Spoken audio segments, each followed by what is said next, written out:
Okay, so for this week, we study Cambodia. It's a pretty basic introduction to the lands and people of Cambodia.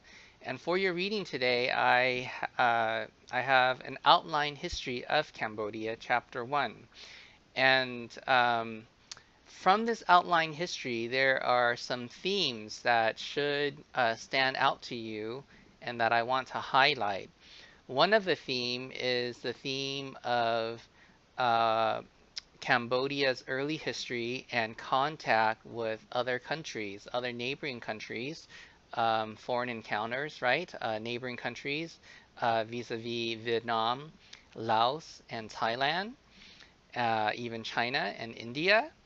And then later on, with the age of European colonialism, uh, French colonial encounters.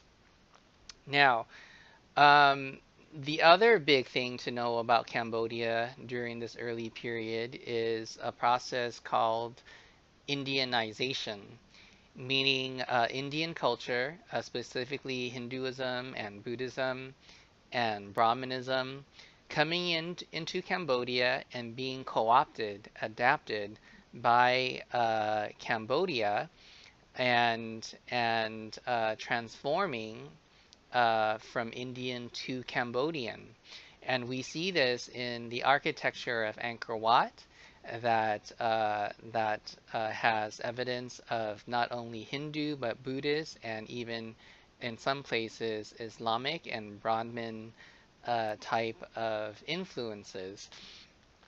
And and on that note, one thing that we will discuss and study later is the issue of what it means to be Khmer.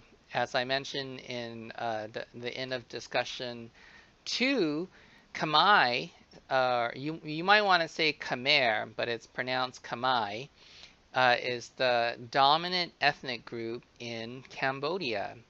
All Khmer most likely are Cambodian, but not all Cambodians are Khmer. So, for example, I identify as Chinese Vietnamese Cambodian. My father is a fourth generation Chinese Cambodian in Cambodia. And my great grandmother was an ethnic Cambodian slash Vietnamese, Khmer Krum. And my father speaks fluent Khmer, right? But he is not Khmer. He speaks the language, but he's not ethnically Cambodian. And it's the ethnic Cambodian, as we will learn in the next week or two, um, the non-ethnic Cambodians that will be the target of genocide during the Khmer Rouge period. So um, this week gives you an overview history that ends with the Vietnam War and Cambodia's being dragged into that war by the U.S. government and U.S. forces. The U.S. forces bombed a lot of the Cambodian countryside in order to destroy the Ho Chi Minh Trail that was funneling, smuggling weapons from China and the Soviet Union into North Vietnam. Um, and the pretext of this is that we were bombing not only to destroy the North Vietnamese, but also to benefit Cambodia because it would keep Cambodia from turning communist. Because at this time, the United States was heavily um, preoccupied with stopping the spread of communism in Southeast Asia and around the world.